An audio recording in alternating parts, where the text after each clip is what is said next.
welcome back to another episode of Campfire Society. I'm one of your hosts, BayoCakes98, and I'm joined here by two other hosts. Hello, 2319 here. And it's your boy, Sarcastic Slow King. Hell yeah.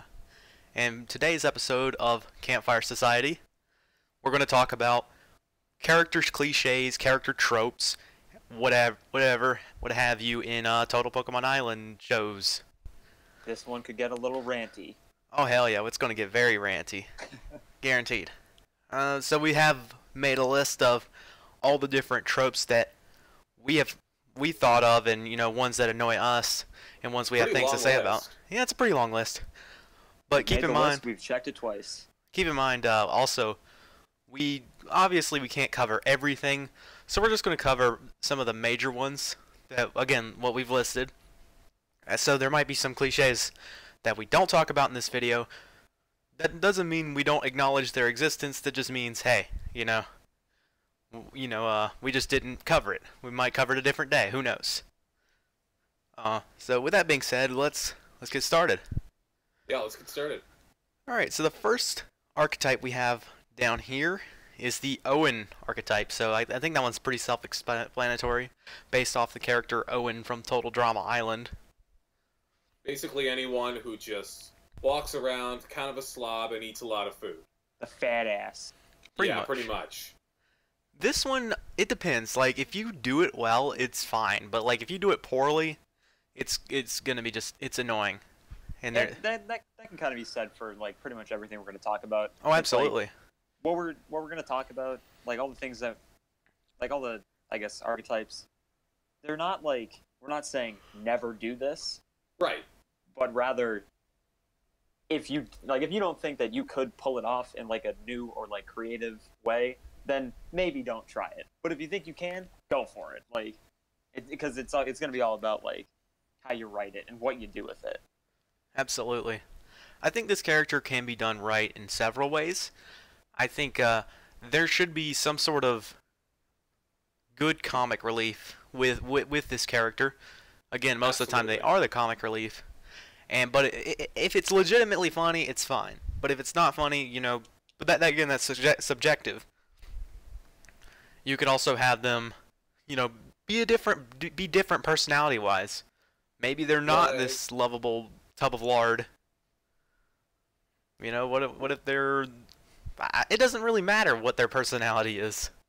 You think of Mr. Pokey Guy, how he had a licky tongue on his show, and when he evolved, he just flat out said, "Oh yeah, I'm not going to be like any of the other licky tongues you see. No, I'm a bad guy, and this is what I'm going to do." Like, he changed it.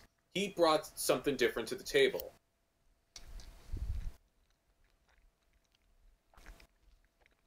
I got silent all of a sudden. What happened? Oh yeah, I was eating. Sorry. Oh, didn't know what happened. Unprofessional. I'm sorry. Yeah, I agree with that. Having the fat guy be the villain, sure, that's fine. Whatever. You can combine stereotypes. I feel like they don't always have to be like the comic relief character. They're very good for it. But it's not necessarily like, it's not a requirement. Like, Fatty has to be the funny comic relief guy. Yeah. I think this one's kind of like, this isn't one that necessarily gets on my nerves, per se, but I understand why people don't like it. Yeah. Plus, I think it also kind of brings in certain Pokemon, how they kind of have that stigma whenever you use it, like Licky Tongue, like I said, and also with Munchlax, which is kind of why I wanted to change my Munchlax up when I incorporated him into the show. Like, it kind of just gives certain Pokemon reputations for TPIs. Right. Which can also, that, I guess, like, in some chain of events, some, like, chain reaction, that could, like, prevent someone from, I guess, coming up with, like, an original idea for, like, a Lickitung or a Munchlax, because it's like, well, if I can't think of anything, I guess I'll just do the Fatty. Yeah. It's kind of like just a go-to personality for certain Pokemon, which we have a couple of those on here, but yeah. Licky Tongue and Munchlax, yeah, you pretty much just always consider Owen in your mind whenever you think of them. Which is probably that's probably one of the big things with this one, and like then the next one is the Lindsay archetype, where it's like if you're gonna you don't want to remain like painfully faithful to like the source material of total drama. Like you don't need the fat guy, you don't need the dumb blonde, but a lot of people, and this I guess I'd say this happens a lot when like people are just starting out, where like they don't really know how to write characters or like make original characters yet. So it's like, oh yeah, I'll have this one and this one and that one is from I've seen that, so I know how to do it. And that's probably why a lot of people fall into that. All right. So I guess we could talk about the Lindsay archetype now that you brought it up. I think the Lindsay archetype is I think it's a lot more popular than the Owen archetype. I think it's one that a lot of us have used. I mean, I've used it even at Abandoned with Cincino. I think a lot of people have used it. I think it's again not something that annoys. It just depends. Well, okay, so the question I have is, how stupid are they? How charming are they? And what else have they got going for them? Because that's their only thing, you know. That's not enough to work with. Because I feel like there's like a huge difference between like just being like a little like, I guess the best word I can use to describe it is ditzy, where like you're just like kind of quirky, you don't really know like as much as everyone else does, but it's like it is like charming in a way where it's like, oh, look at that. But then you get like sometimes where it's like they just straight up have an IQ of like 1, where like they're it's so concerning dumb. that of the things that they are, like it's concerning like how dumb they are. Yeah, they're so dumb that like they really shouldn't even be aware that they exist. Yeah, exactly. That's the main problem I have with them. As long oh, I'm sorry. Well, I was just gonna say you can't make them too stupid. You gotta like give something else to them. With what I tried to do with Cincino is that I tried to make her loyal, and not so much blind have blind loyalty, which she kind of had at certain points, but like she knew who her friends were, she knew who was really there for her, and she stuck by them.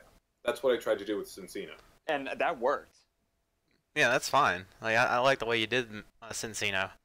I think one of the reasons that I guess the Lindsay archetype is, I guess, more like widely used than the Owen archetype is because with the Owen one, we kind of touched on this, where it's like you kind of you get to this point where it's like, well, he's either going to be a Lickitung or he's going to be a Munchlax, and like so those are pretty much your two options. But like with a Lindsay archetype, like that could be anything. Like that could be literally any Pokemon that you want.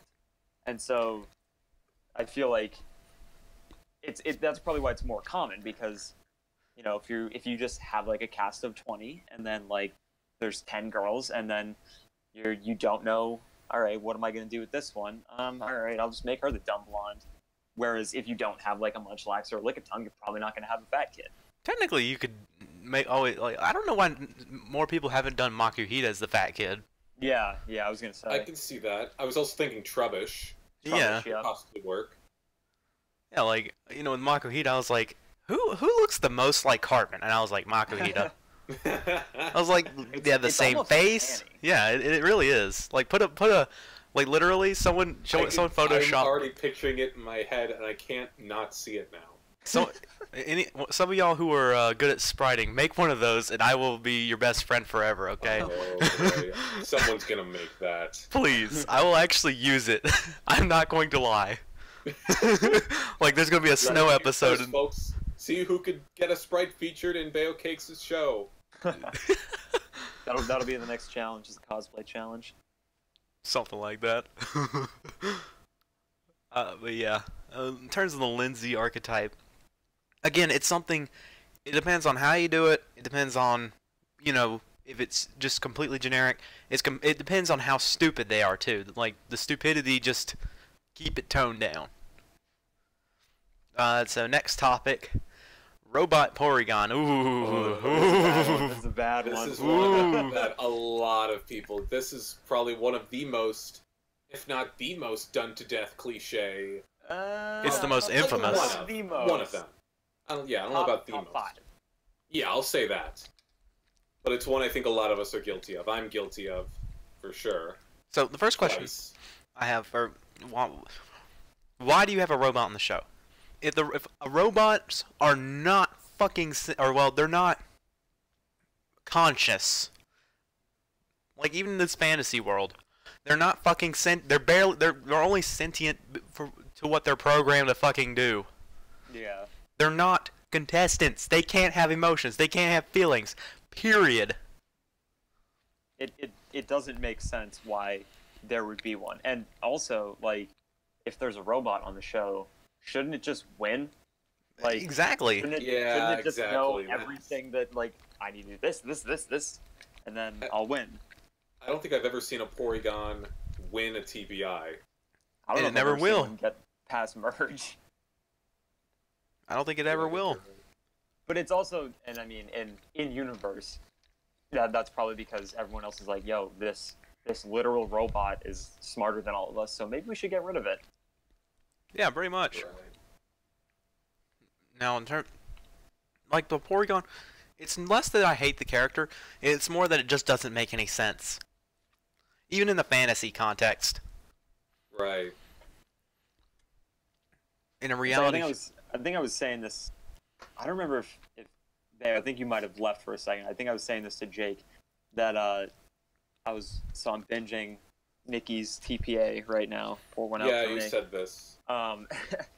And his Porygon 2 is Porygon 2 / Porygon Z is on that season, and there's another contestant, Shieldon, who's just really smart, like, which is fine. And then, like, Porygon 2 starts just yelling at him for being smart, and he says, like, twice, like, I am a robot, you are not smarter than me, I'm smarter than you because I'm a robot. And it's like, alright, well, if you're gonna address it like that, don't do it. Exactly. It just doesn't make any sense. It's just not fun to watch. Like, it's not interesting. That's the thing, it's not interesting. If you ever do Oh. Go ahead. I wasn't going to say much. I don't even remember what I was going to say. You could, in theory, make a Porygon be a contestant and just have them be really smart. Like, they don't have to be a machine. Exactly. Right. Even though it is technically one of the only man-made Pokemon. But is so is true. fucking Ditto! Is Ditto a fucking robot? No! Ditto's just whack every time. Yeah. I guess, Robot Porygon stinks. yeah, Robot Porygon sucks. It's not good. It's not fun to watch. It's not entertaining. They're not an interesting character. They are filler. That is the best that they ever will be. Filler. Because half the time there's barely any, like, room for character growth either. Yeah. 'Cause it's like, Yeah. oh, what's gonna happen? Is the robot gonna learn human Robot emotion? Uprising? Oh. Yeah, seriously. Just turns into Detroit. Yeah, exactly. There's no fucking point. And I have one more note, just a random thing. But with the robot Pokemon, why is it that they always use Pokemon? Why is it always Porygon? You never see, like, a Magnemite in that role, or you never see a Beldum in that role, which are two I could argue could be in that role as well, but you never see that. It's always Porygon. Too. Genesect, okay, yeah, Genesect too. But it's always Porygon. I feel like it's probably just because Porygon's, like, the easiest, like, It's target, a man-made. That's kind of its whole shtick. Is it's a man-made Pokemon. I'll just throw a Porygon in there, and I'll have him talk like this. Yeah. All right. That's do y'all have anything else to say about Porygon? Nope. Robot Porygon stinks. Yeah. Yeah, I agree to that. Porygon stink. Next topic we're gonna talk about is villains, both good and bad. What makes a good villain? What makes a bad villain? Personally, I think a good villain. That's tough. This one is probably the toughest one to explain because it's not. There isn't really words I can use to describe what separates the good from the bad. I guess the good, the main thing is they're interesting, and that's They have to do something. they have to Yeah. not just talk about how they're doing something. I have one for the bad side. Here's how you can tell when a villain is bad. When their whole motivation for being a villain is just to be a villain. If that makes sense. Just, well, there's no other villain, so I guess I'll do it. I guess I'll be the bad guy. I'll fill the role if no one else is going to. I'll bite the bullet and be the guy who breaks the hearts of so many other contestants. Like, I'll just start killing everyone. Why not? Okay, another bad villain. Another thing that makes a bad villain. If the only thing that they do is sabotage, that is it. Yeah. Yep. Absolutely. Or just the only thing they do is manipulate. The only thing they do is this: play idols every other week. You have to have some, like... There's got to be variety. You combine it, do all of it. If you're gonna have a villain, go all out, go do everything, and you don't have to have just one villain. Yeah. And I've got four. I've got four villains. You can do. I mean, technically, you could do it 50-50. If you really, you could do all but one. Yeah. You could have everyone be a villain but one person, whatever. And the villain, quote unquote, doesn't even have to be a bad guy. Like the villain could be the protagonist could be the bad guy, and the antagonist could be the good guy. Even if they're not like a villain, they could just be really smart and like be playing the game. Like you don't have to be all right. Here's a cliche for the villain: pure evil, ghastly, or pure evil ghost type, I should say. Guilty. I get it. Guilty as well. Look, Haunter's good. The thing is, Haunter's good. He's not really just evil. He's just kind of doing his thing. He's playing the way he wants to play. Exactly, man. Right. That works. We're not talking about you. Like, ooh, I'm evil. Look at me. Like, Unless you're just going to go all out and make them extremely hammy, then yeah. I mean, we all have villains that are extremely hammy. True. Quillfish. Yo, you talking shit about my boy Quillfish? Oh, I'm talking good shit about Quillfish. And I'm dude, telling you, Quillfish if he doesn't make it, if he gets cut anywhere before Final 5, we're gonna have problems. Okay. I have my plans for him. Believe me. All right. Boy.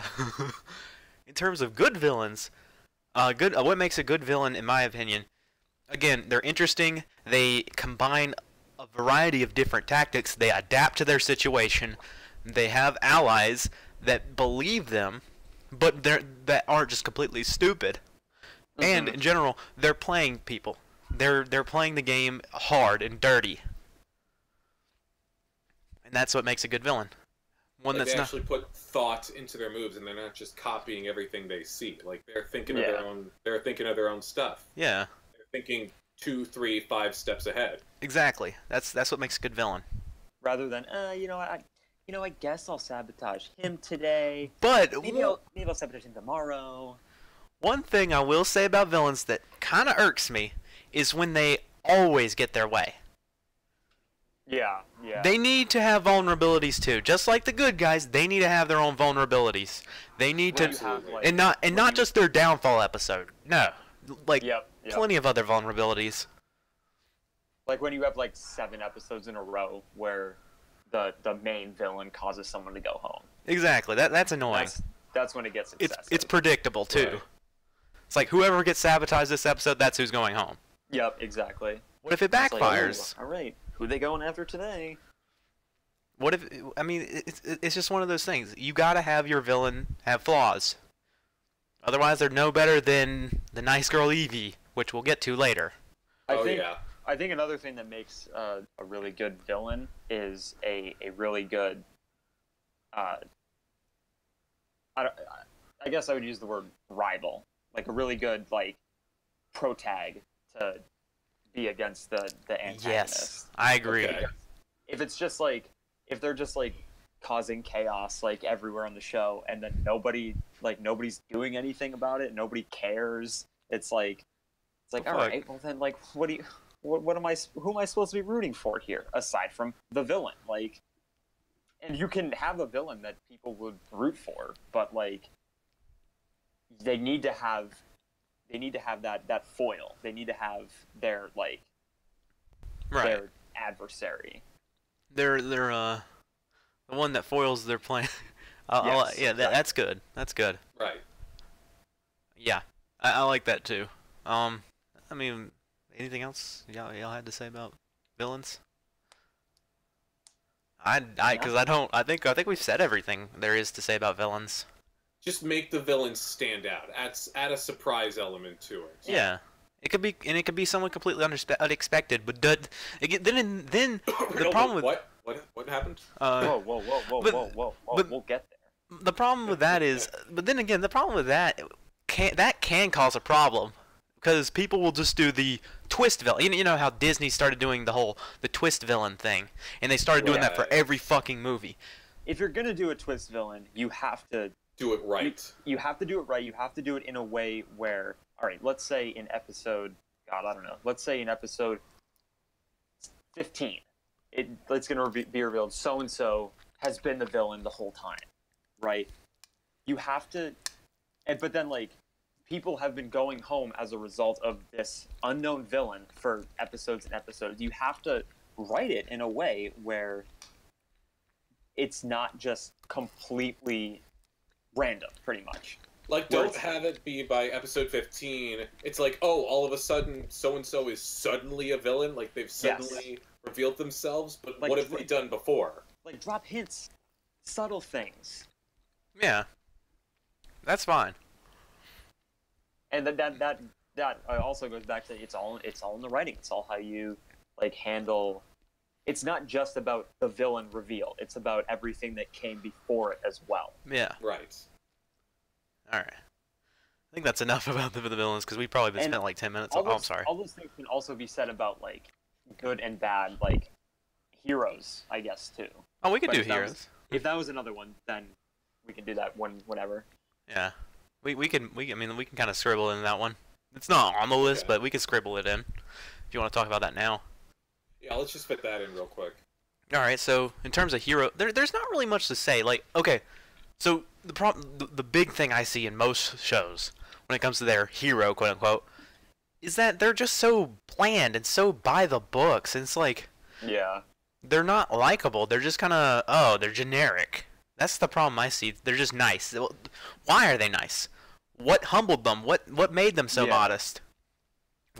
You can have a hero in the same way that you can have a villain who has vulnerabilities and has, like... You have to give them flaws. Exactly, yeah. You can do a hero that has flaws. You can do a hero that, like, let's say...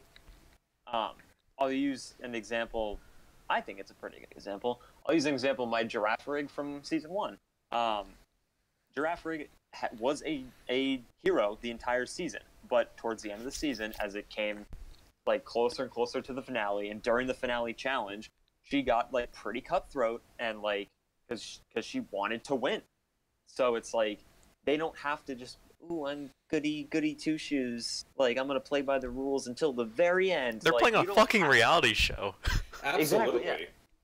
It's like no matter how good someone is, they can bend the rules a little bit. They can not sabotage somebody. No Mary Sue's. They can step on some people's feet if that's what they're gonna do. If that's gonna be part of their motivation, that's what they're gonna do to win. Exactly. It's so annoying to see, and then don't make them perfect either. Yes, do not, exactly. For the love of God, give them fucking character flaws. I'm so the most infamous example of this. I'm not gonna call out a TPI. In fact, I'm gonna call out a movie I don't like. We're talking about Star Wars: The Force Awakens. All right. I hate fucking Rey. Fuck that dog shit character. That's gonna cause quite some chaos. I don't give a maybe in the damn. comments. Okay, I have unpopular opinions, and that's one of them. I am a purist of the original trilogy, and always have been, always will be. But man, like, okay, at least the prequels were somewhat enjoyable. But that's aside from the point. Saint Rey has no fucking character flaws, and if she does, they're like extremely minor. To the point where it's not worth talking about. Don't do that in shows like TPI. Like I fucking hate that character. If you have one of those in your show, I will find you. Don't worry. Send them Like, I think I've right looked now. at. I think I've looked in my cast, and I don't think, at least with everybody still in the game at this point, I don't think any. I think every single contestant I have left has a flaw in a certain way, even some flaws that may not be revealed yet.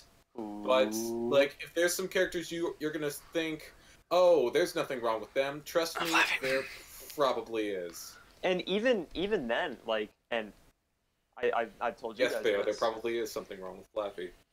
I whispered it. I heard was it. thinking it. Yeah, I was wondering what you said. And like I've told you guys this, that like when I was drafting my cast for season 2, I went and I wrote down a flaw for every single character. You wrote like a whole character description for every Yeah. single one, even Yeah. facts that probably aren't even going to be needed in the show. That's what you said. But Yeah. just in case. Why not? Just in case. But like, you don't. And if your character's gonna have a flaw, you don't have to explicitly state that flaw. There doesn't have to be like a point where, I don't know, let's say you have a Pikachu on your show. You don't have to explicitly say Pikachu's flaw, like, my flaw is that I'm overconfident, like, because that's bad writing too. But like, if you have a character who their flaw is, let's say, they're reckless or something like that, then you can write it in an episode where they just run out into danger, just because they want to. And then that will pretty much be the equivalent of you saying what their flaw is. Because if they do it consistently, then that's what people are going to know as their flaw. Yeah. right. And it's about consistency. Like, you have to, and it's the same thing with the hero flaws and the villain doing whatever. It has to be consistent. They can't just do it once and then you'd be like, all right, well, I've already done it once, so I don't need to do it again. And then it just never happens again. Because then it's like, you get like 10 episodes later and you're like, wait, what happened to that? Weren't you afraid of heights like 10 episodes ago? Like, so that's my mini rant. Speaking of heroes, I guess, bad heroes. One that we had in mind. Oh, no. The immediate leader Bulbasaur. There's Here another we bad go. one. This is Here top we 5. go. Alright, so I want to tell you how I did a Bulbasaur. And I gave the giant middle finger to this stereotype. For those of you who watch my show, you would know Bulbasaur in my show is a total fucking loser. He has the social capabilities of a fucking sponge. Like I bet, Jesus Christ. EXE. Exactly. Social retardation. Like he's supposed to be comic book guy, literally comic book guy from The Simpsons. That was the voice I tried to do. But it sucks. But anyways, that's how that's because I hate that stereotype so much. It's like, oh, he's the immediate leader. Why? Because he's a fucking Bulbasaur. Because he's I don't know number why one. that was a thing. Like, it might have been inspired by Nikki. I don't know, but Oh, I don't it know definitely why. was. Absolutely. Half of these were, honestly. Half of them Mm-hmm. were.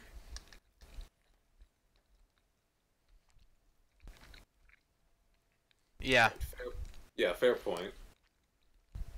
Nikki That was a weird, kind of awkward silence. yeah. Still working out the kinks. Yeah, well, Yeah. I'm sorry, I'm Um, eating, man. I'm Yeah, and hungry. it's like, you don't necessarily... And Bulbasaur, obviously, is the biggest kind of, like, offender of this. But, like, taking a show like, what were we just talking about? Nikki. Yeah, taking a show like Nikki, who I can't wait to rant about soon. I've been binging his show, and I'm dying inside. But anyway, I would be too. on his show there was like 5 of these guys. It was like one for each Bulbasaur team. / Ivysaur, Larvitar, like. Vibrava, wasn't he one? I would say less so Vibrava. I forget who else. Honestly, like Cyndaquil was kind of one too. Yeah. Riolu, Like to an extent. Riolu to an extent, yeah. It just depended on the episode, honestly.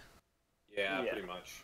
But what I would say about like having like an immediate leader like Bulbasaur or Larvitar or whatever the hell, and this kind of goes back to like the bad heroes point that we were making earlier, is that they shouldn't suffer from main character-itis. It Main shouldn't character syndrome. exactly. It shouldn't feel like when you're watching the show that they are the main character. There should not be a main character in a show like this. It's a reality show. At the very least, maybe the host. But like, It depends. Like, don't, especially if that person goes on to win the game. Don't make Yeah. it so obvious. because then you get that like that main characteritis, and then it's like, oh boy, yeah, I can't wait for Ivysaur to win the show. Or if you And are it's- going to it's- do something like that, just have them go out in the first episode just to give everyone a middle finger. Yeah, seriously. I thought of that idea. I didn't do it, but I've thought about it. I did. Right. Oh, but we'll get We'll get to that one. Well, we'll really get to that one. But yeah, like the Bulbasaur thing, do something different with a Bulbasaur. Or do something, like if you're going to do the quote-unquote alpha male, make people fucking hate them for trying to do that shit. Because that's what how normal people would react. Or make him an asshole, like make Exactly. him an alpha male like asshole. Because like Make him a douchebag. yeah, exactly. It doesn't have to be like, hey guys, like I'm in charge. I'm gonna be in charge around here, and everyone's like, okay, like Or have It them can be be funny. Blindly follow him. yeah, exactly. Or have Oh, them be well. funny. Like, do something.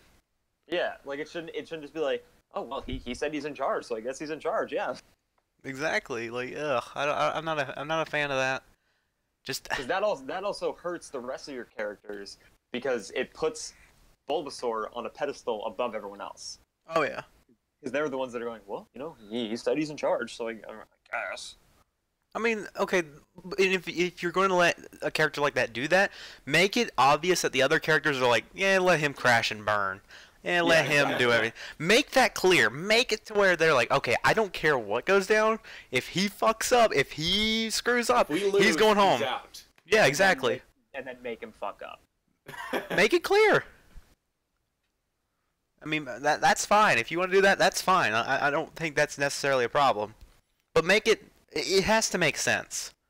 Yeah, I think the main problem with like the whole alpha male like hero Bulbasaur, XYZ whatever, is that a lot of the time they're like, it's obvious final 5 right there. From Oh, yeah. episode 1, you're like, oh well, I guess he's gonna be in the final 5. Mm-hmm. When it's like really like you. Like, is he going to develop at all until the final 5, or is he Hell just going no. to be the exact He's just gonna same be the from nice guy episode leader. 1 to episode like 25? And He's again, the exact same. If you want to change it up and make them early boot fodder, fine. That's fine. Like, I'd still be annoyed with it, but like, okay, they're only around for about 4 or 5 episodes, whatever. You don't have to deal with it as much. Yeah. I mean, not every early boot has to be the best character in the world. That You Right. just don't. Don't have And to they do don't have that. to be the worst character in the world either. I mean, no. You can have them be mediocre. It's not that big of a deal if they Someone are early has to boots. go home first. Exactly. And you don't want, again, you don't want people to get too attached to the characters that are going home first. Yeah. Or like within the first 5 or 6 episodes. Yeah. Have them be, I mean, you can have them be funny. They can be good characters, but they don't have to be these super developed with 50 layers, fucking amazing, super developed characters. And by episode 3, I have 6 twists revealed, and they're all in my backstory.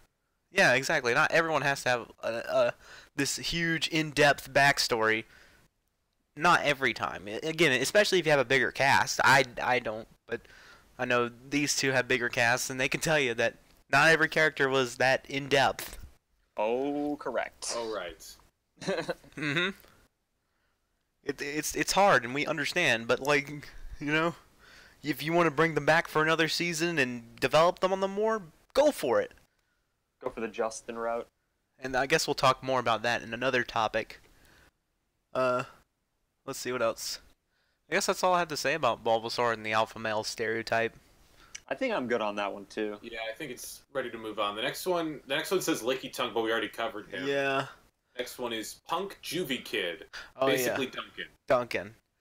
Alright, so this can be done in two ways. One, they're edgy and just for the sake of being edgy. Or Ooh, two, he's a badass. they're Yep. borderline Did that. psychotic. And Or they're pretty knifey. Like they just take out a switchblade and just stab someone. yeah, Oh, what's up, Pikachu? You looked at me wrong? exactly.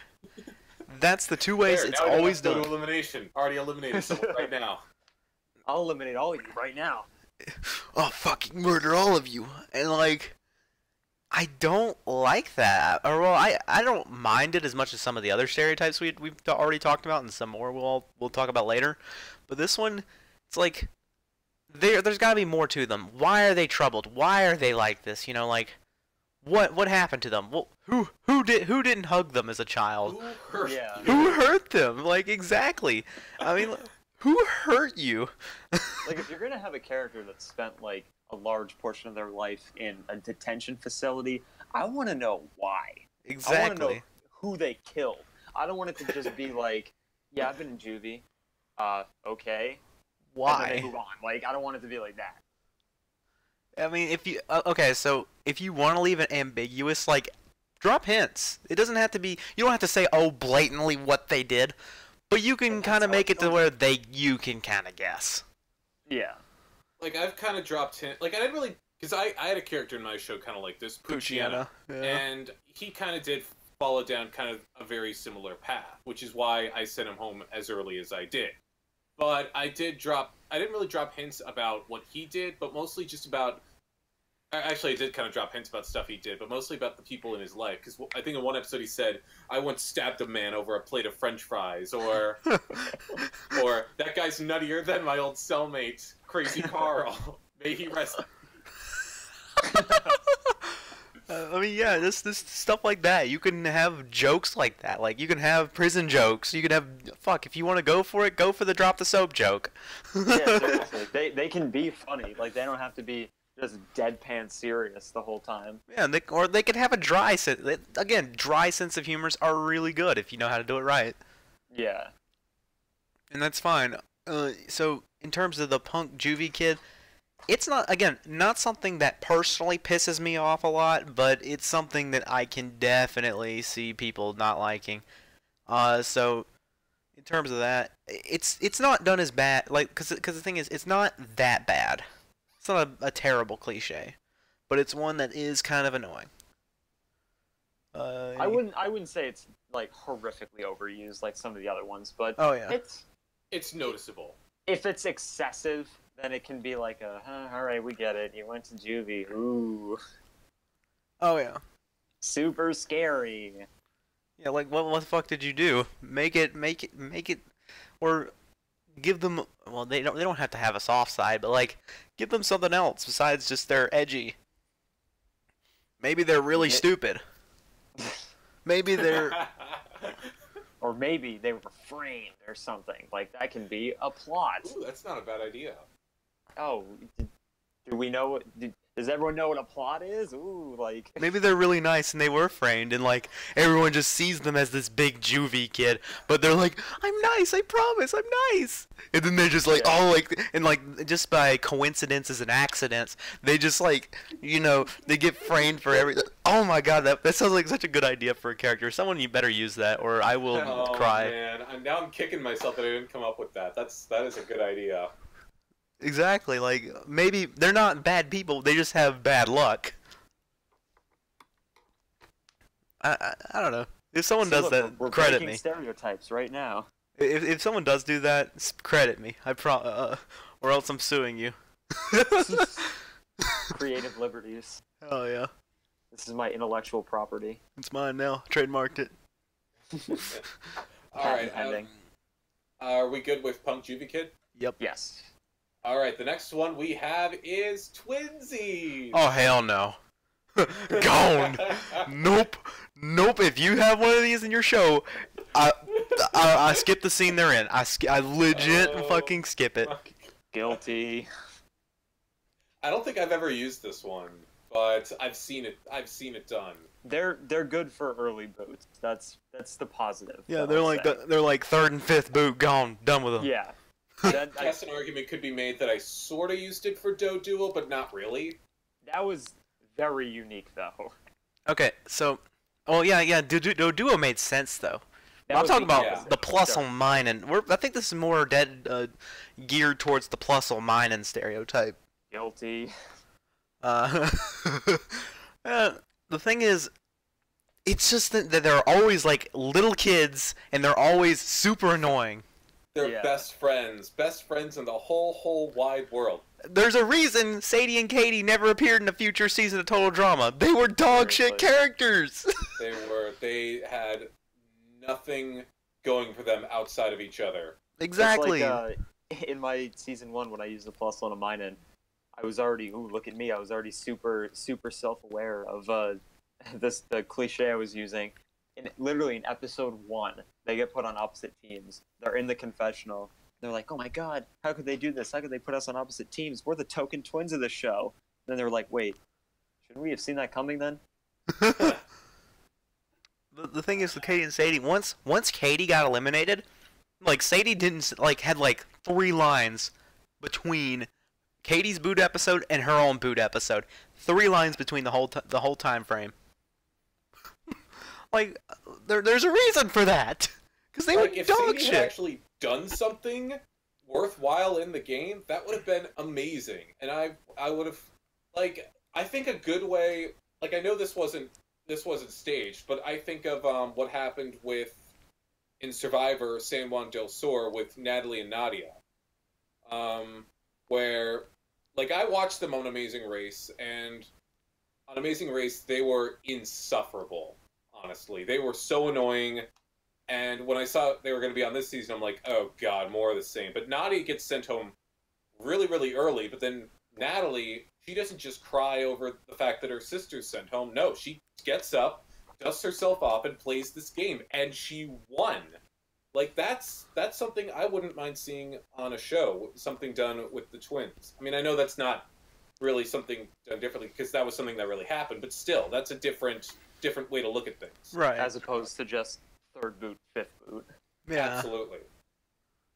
They're filler most of the time when I see I them. think my plus one mine were third boot and fifth boot, actually. Oh really? I'm Let's just gonna see. guess. I think I can find my... Because in Pacateo, the twins went out third and fifth boot. That's what I was thinking. Well, that was a very different route with the twins, and honestly, Yeah. not one I was really crazy about. It wasn't bad. I thought it was different. I liked Sammy getting rid of Amy. That was fantastic. Loved that.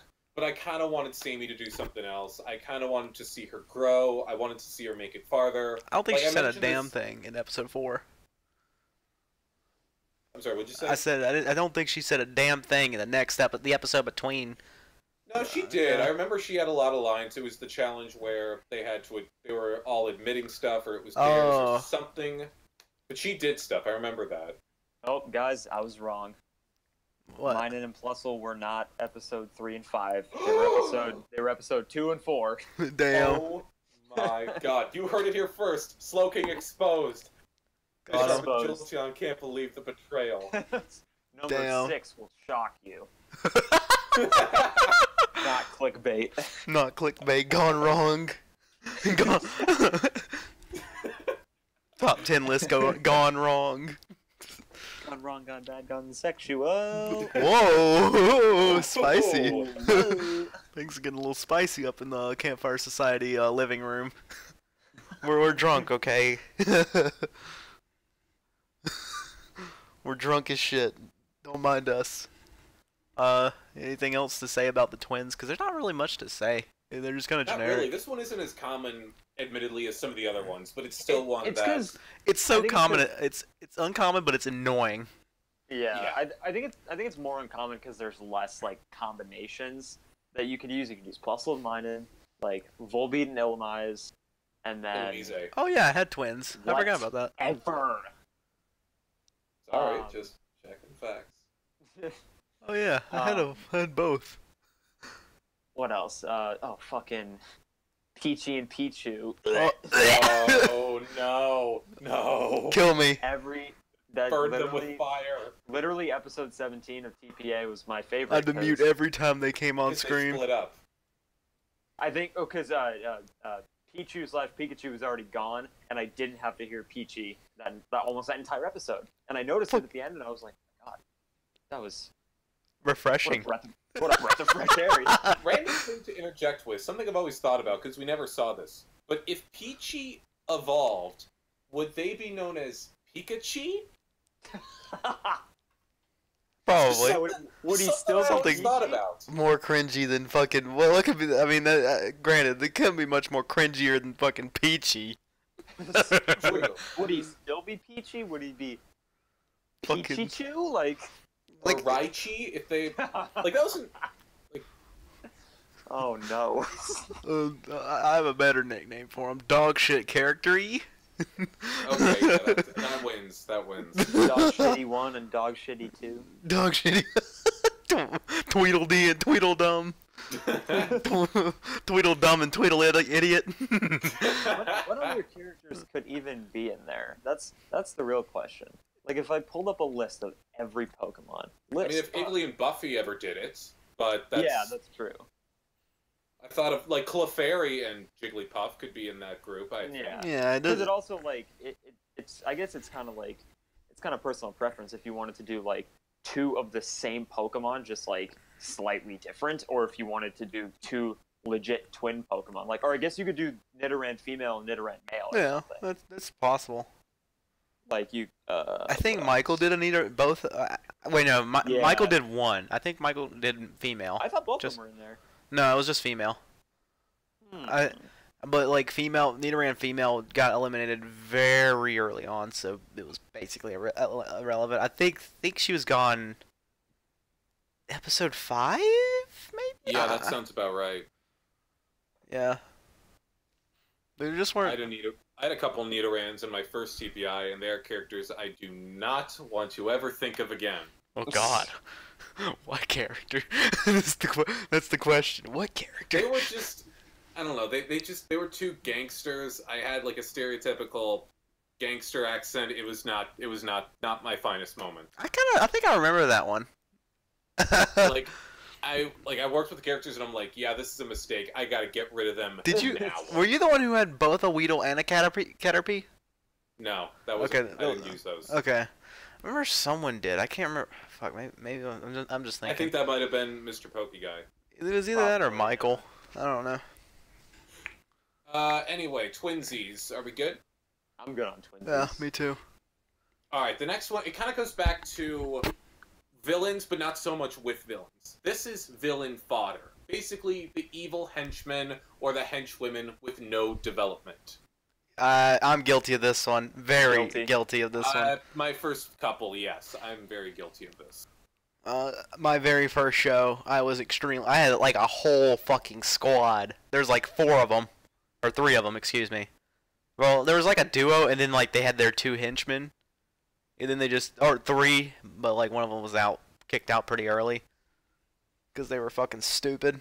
Because I had in season 1, I had the Vulpix alliance, and then Stunky was this exactly, and then the other 2, like I felt like I was kind of turning it on its head a little bit, where the henchmen end up turning on the villain. Yeah. And they're like, nah, we're the villains now. Like, bitch. I thought that was pretty cool, if I do say so myself. But from what I remember of that Durant's TPI or Tom, I remember his first show, like, his villain was fucking terrible. Like, I think it was Tynamo, or, yeah. I remember Tynamo fucking sucked. No offense, Tom, if you're watching. Good. Oh my god. And then there was, what's the other one I fucking know about? Shit. Well, my own show. I had a character that talked like this.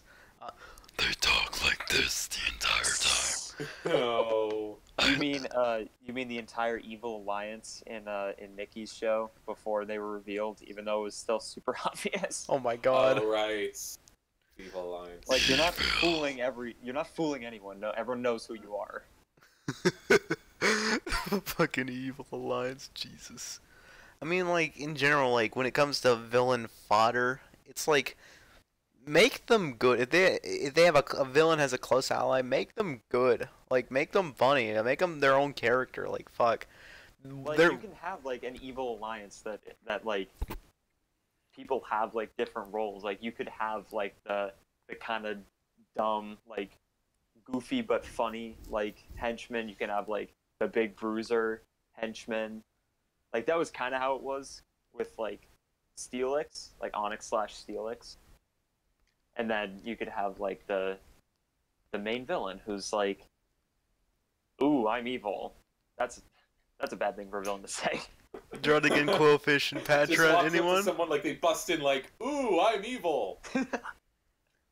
Or just ham them the fuck up. Like, make them fun and make them enjoyable. Like, don't make them super serious. You know, super like evil. Make it so I'm excited when they're on screen. I'm like, "Ooh, yeah, I want to see more of that guy." Exactly. Like, oh, this fucking shit. Oh. This guy again. Oh, fuck me. So it's like, you know, when it comes to villain fodder, or like the henchman, rather, like the sidekick to the villain, make them interesting. Right. Also, make them actual characters. Like, and when I say that, I mean like make them real people is a weird way to describe and it. Make them real people. Like, don't make them just like, okay, I will blindly boss. everything that the villain says and without fail. I like, got it, boss. Exactly. Like, you give them like a plot line where they're like, hey, maybe we shouldn't be doing this. Hey, like, hey, and one more thing. Make them interact with more than one character. Yeah, don't just leave them in a group with the villain. No. Yeah, exactly. And I mean that can be said for anyone though. Like, make all the characters interact with each other. Well, not every single one all the time, but like, you know, if people are in an alliance, they shouldn't just be like hanging out with people in their own alliance. Because then what you end up with is, let's say only one person from the alliance, or no, let's say two people from the alliance are left, but then there's like 8 other people who weren't.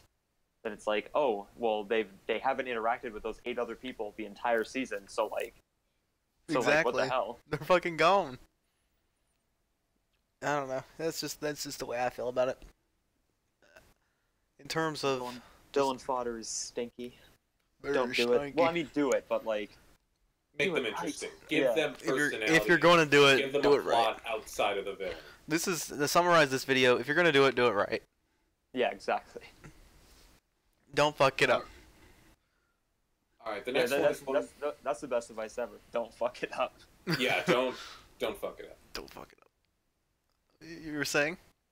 Sorry, I was jumping the gun a little bit. But the next one is one we mentioned earlier. Oh no. Nice girl, Eevee. Oh, hell no. Here we go. This is, once again, top 5. Here we go. Oh yeah, this is one of my most hated stereotypes of all time. I did it myself. One that you just attacked head on in your show. Yeah, it's funny because like we have 3 we all had Eevees on our shows and they're all very different. And right. Mine existed for the sole purpose of giving the middle finger to the audience. I made her, oh my god, I'm so nice, oh my god, I love Pikachu, I have a huge crush on him. Flung first, bye bitch! Lol, bye. Peace. Ratetta's like, oh hell no, bye bye! Just shot her right between the eyes without even blinking. Shoot first, ask questions later. Exactly. She gone. And that was the thing, like, I hated that stereotype, and I just said, you know what, fuck it. I'm so sick of this stereotype. It's gotta go. Right. I think with my Eevee, I wasn't really trying to change like, my Eevee... Kind of a bitch. Like, I certainly would not put her in the nice girl category, but she's... I mean, I tried to make her feisty. I tried to make her tomboyish, not afraid to confront someone if they did something wrong, or if she thinks they did something wrong, like with Tyrogue, even though all that's patched up now. But I just wanted to... My OTP for life. Girl, she was all over him. What are you talking about? We knew she was all over him day one. Quick thing, just like maybe cut this out of the thing, but that might be addressed very, very, very soon. But anyway, like I was saying, Eevee, God, I totally lost my train of thought. Wait, okay, so this is what, 9:09? When do we start recording? Like 8? About an hour in, okay. Yeah, we're already pretty far in, and we're not even halfway done with the list. Yeah. But I think some of these will be shorter than others. Yeah. But, yeah, Eevee, I just wanted to make her seem like a game player, which she is. She's not a bad guy. Certainly not a bad guy. She's one of the good guys. But she's a smart player. She knows what she has to do to make it far in the game. She's formed bonds, and she's got herself a pretty nice, solid place in the game at this moment. Not just, I'm going to make it to Final 5 by virtue of I am nice. And I am an Eevee. I'm a nice girl Eevee. If you know what that is, then Bob That's bitch. Licky Tongue. That's Lick-a-Tongue. yeah, there it is. Time to lick my next stand for Eevee. You know what he thinking about. you know damn well what he's thinking about. Dear Lickitung, I am Eevee. I would like to meet you, for I am Eevee. Damn, my boy Licky. Oh, I can't even fucking finish that sentence. Get him.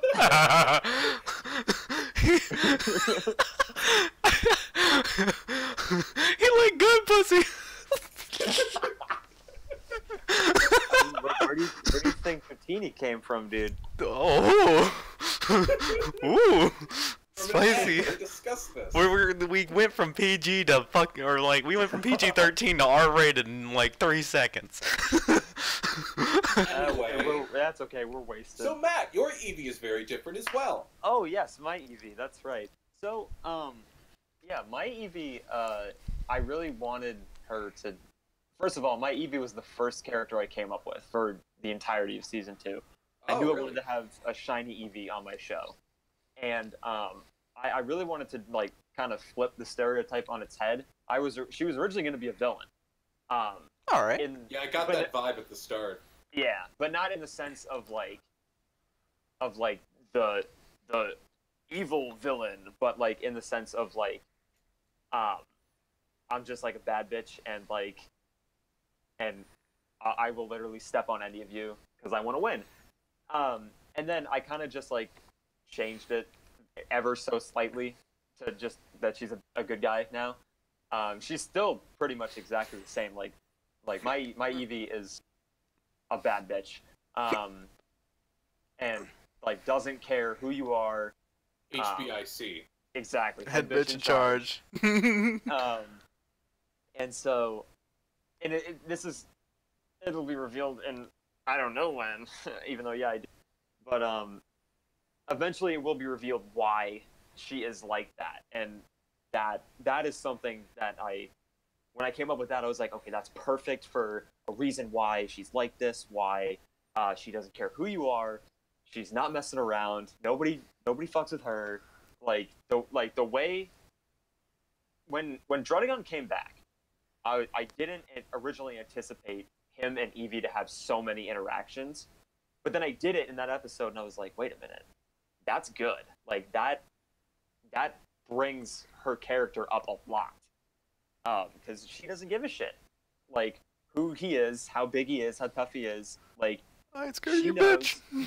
She knows that she's the only one who has the balls to stand up to him, and that's why she says. Is it weird that I ship it. I ship it. That's exactly what I was thinking. Set sail. I was like, I'm not the only one. What I can tell you about that is that no, that's not happening. What? But maybe someone else, but not that. Oh. Unsubscribe. Yeah. Oh, really? Blocked and reported. But yeah. So I really wanted to make my Eevee like kind of flip the script and not be like the, oh well, I'm the nice girl. I'm gonna make a fire because I'm nice. She's like, no, I'm not nice. Like, I don't give a shit what your problems are. Like, or if you're gonna help me, cool. If you're not, then you can get out of my face. and I've had the most fun, or she's one of the characters that I've had the most fun writing for, because it's been really easy for me to write like organic like lines for her interactions, like Druddigon and like Pikachu. Like for Druddigon, like, yeah, get out of my face, you bitch, get out of here. And then for Pikachu, it's like, buddy, what are you doing? Come on. Why are you fighting this guy? Let's be real here. But yeah, so eventually you'll find out why she is the way that she is, and it's good, I think. But spicy. I smell tragic backstory. Oh, I do too. Who said tragic? I didn't say tragic. But yeah, so that was pretty much trying to flip the stereotype on its head. Give and it the also, middle I made her finger. shiny, because why the fuck not? Oh shit! Hold on. My fucking damn it. There we go. All right. Oh, I hate when my fucking damn it. Yeah, me too. I hate to see it. Yep. It makes me So get. anyway, keep interrupting each other. Sorry, go on. Oh, I wasn't saying shit. I was just talking crap. Well, that's my Eevee. Yeah, what I was going to say is, with your Eevee, try to make them stand out. Don't just take them far into the game because they're an Eevee, and because they have so many... I think that's why Eevee's so popular with TPI makers, and why they take it so far. It's because of the fact that it can evolve into so many different choices, so it's like, so many possibilities. What could I possibly do with Eevee? People think that those are the possibilities, when in reality, it's not, because it doesn't matter what it evolves into. If you're doing the exact same thing everyone else has done, then it doesn't matter. Now, if you start off with an evolution, that's fine, or a certain evolution, that's fine. Like, go for it. I don't fucking care. It doesn't matter. It depends on what you do with it. Like you can have a Flareon be very different than like a Glaceon. Yeah. Or Fire and Ice, absolutely. yeah, or inversely, they could be the exact same fucking thing. In fact, I encourage the use of evolutions instead of just starting with Eevee. Just start with the evolution. Right. Yeah. That's all I have to really say about Nice Girl Eevee. I think I've got my rant out about Nice Girl Eevee. Yeah, Stinks. I think we're good. The next one on the list is comic reliefs. The good and bad. And the ugly. We've And kind of the touched other. on it, but like, what makes a good comic relief and what makes bad comic relief? Well, first of all, humor is pretty obvious, but again, that's subjective. Okay, so Right. they should. Okay, so I think when it comes to comic reliefs, I think there's a golden rule, not just in TPIs, but just in general, in movies, TV shows, whatever. The comic relief has to annoy the characters, not the audience. Yes. Right. Yes. Period. And they don't have to be annoying to the characters. They can just be wacky, wild. Give them something, I had plenty of characters. They can be obsessed with something. They can like something, when it comes to bad comic reliefs, ones that are just annoying, they won't go away. Like, you use them in the small doses. Use them in small doses. You can take a comic relief far. There's nothing wrong with that inherently. But give them something else other than the comic relief. Yes. Yeah. Don't use it as overkill. And you can have multiple comic reliefs. You don't have to have just one. But I personally have at least 5 per show. Yeah, I've got a lot of them. Yeah. I think I have a Bergmite, few. Cincino, just Makuhita. I guess. The one bad one that comes to mind right now is Vileplume from Nikki's show. Oh my god, again insufferable. going after Nikki's show. Damn. I can't stop myself. You save it for their podcast. Damn. I'm trying, but it's like It's I can't keep it in. Just a sneak peek of what you can expect. Yes. They can also When he's hanging out with Telly and Will. Okay, Expect me to be a lot angrier. and if they're destructive and they fuck up on challenges, they should not be on the bottom two every fucking week. Or Right. inversely, they should also just never have consequences for it. Yeah, they just give them consequences for their stupidity. That's what you did, Jake. And wait, that was what's his name, Venusaur, and he wasn't even a contestant. Oh yes. Right. Exactly. So I thought that was good. I mean, technically, you could say stuff about Cinchino, but I don't know. The thing is with Cinchino for the longest time. I just Cincino. learned it was Cincino. the thing is with Cincino, it's like she's not. Yeah, she kind of was in the bottom two like 5 times, but yeah, again. I think it was 4, but 4. yeah. Oh yeah, but again, Doesn't matter. the person next to him, well, the next person next to her was always worse. Yeah. So I mean, was it really Cincino's fault? Most of the time, it wasn't even her fault that the challenge was fucked. It was either her or she kind of didn't help the situation. She was never in the limelight. There was always someone more at fault. Yeah, I'm trying to think of all the reasons. First, it was her wasting the advantages, the questions from the robot challenge. Then it was accidentally grabbing the paintball in the paintball challenge, but that was more Fletchender. Then there was her losing the ore in the triathlon challenge, and then of course the one where she got sent home. Yeah, I think the one with Meditite was being sabotaged. Yeah. So, and And Meditite sucked. You can have like a comic relief character, but then like they can also be like a serious character.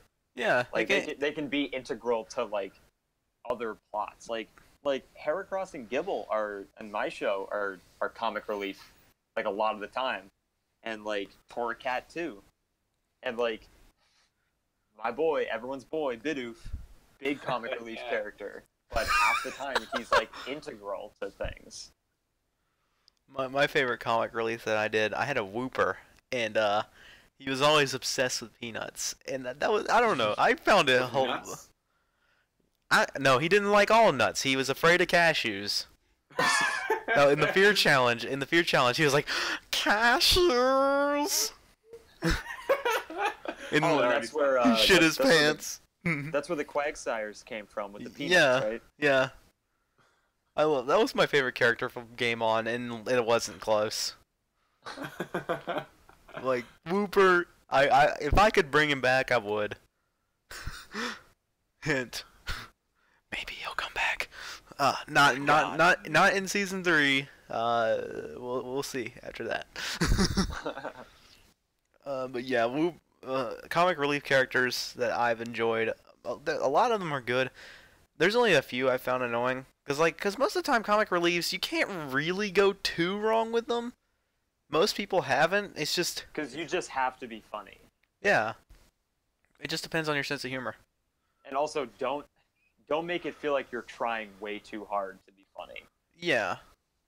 Just kind of let the jokes make themselves, if that makes And like sense. this is less true in like this example because it's like Pokemon and nothing makes sense. But like, there's like the golden rule of comedy is random does not equal funny. Yes. Very But yes. like, depending on like how you do it, it could be funny. If it kind of works... Okay, so how it kind of works... Honestly, it depends on the situation. It's very hard to describe when random is funny. If random is something... If it's just a one-off little thing, and like, let's say it kind of relates to the plot or the challenge or whatever, Yeah. you know, it's fine. If it's not... They just appear somewhere and they're like, wait, how did you do that? I don't know. Or like, or you know, they're eating fucking... You're trying to fuck... It's like, okay, you can go... You're out in the woods by yourself, you know, everyone's out in the woods, and the fat character is just eating a bunch of potato chips. Like, well, where the fuck did you get that? Yeah, like stuff like that is good comic relief. Or but bad comic relief is, I don't know. Forcing it. Yeah. I did force it a few times with Whooper. I will say that. quite a few. But sometimes it was just okay. So I did an episode about dreams.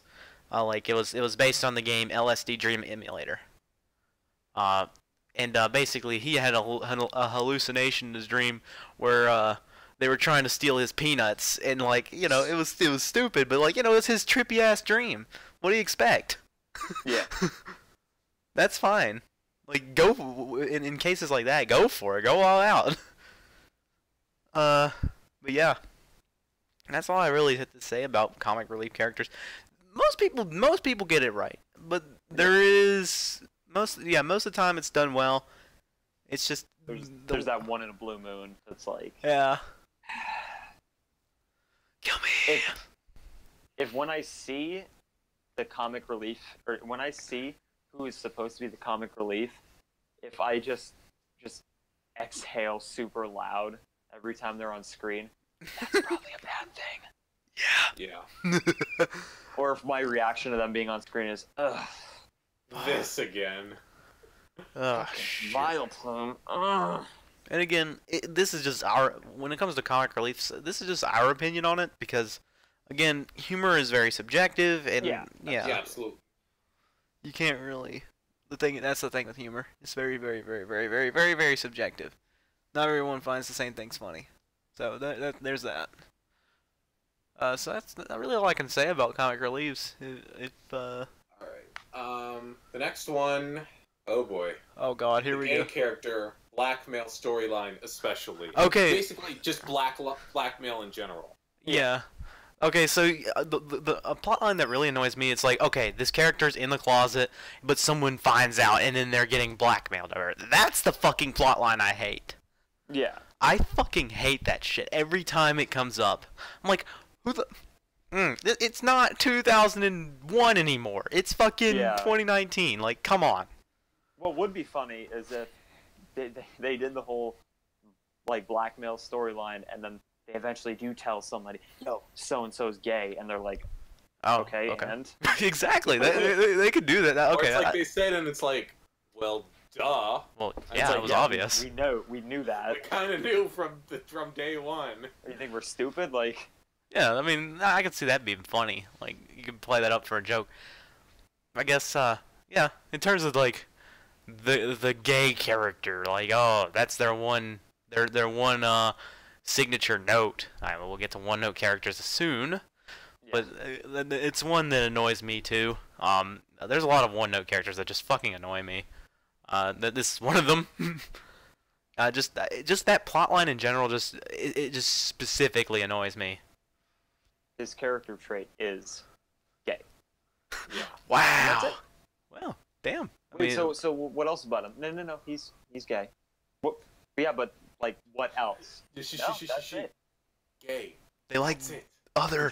They like the same sex. Wow. Did you not hear when I said gay? What? Wait, but they have any hobby? No, they have one hobby. Their hobby is being gay.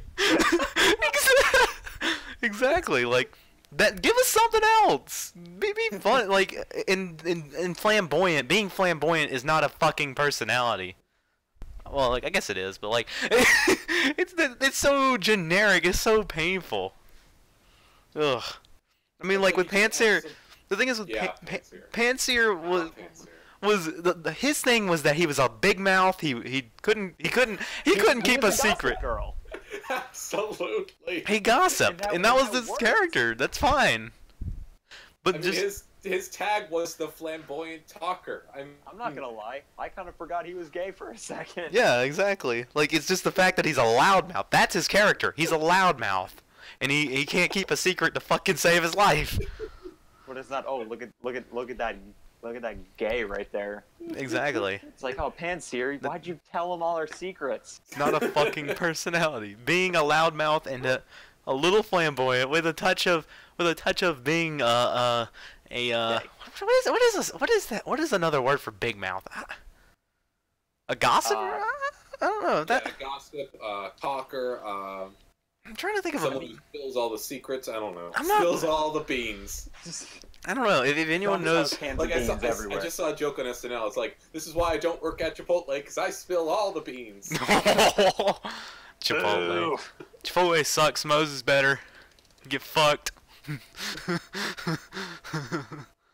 me tell you, like, Moe's is basically Chipotle but better in every conceivable way. I've never eaten at Chipotle. Damn. I have eaten it both, and Chipotle's rubbish. Anyway, instead of into another conversation about Chipotle, basically, the Blackmail story, that's something that's just kind of been done to death.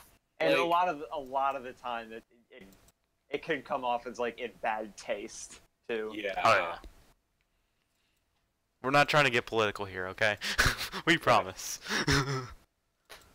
Alright, the next one, I mean, this kind of fits under the leader stereotype, same with the one after this, but we have the hero prevailing over all odds / obvious winner, and we also have the Tyranitar stereotype, which kind of also applies It's the same to Bulbasaur. thing. Pretty much. Yeah. In terms of that, the thing is, it's like, if it's like, oh, they're the underdog that makes it past all the odds. If you're gonna do an underdog storyline, fine. I'm fine with that.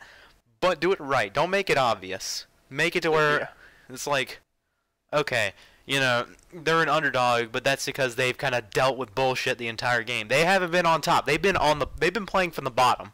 Yeah. The entire game. That's an underdog story, not just because they're kind of social retards.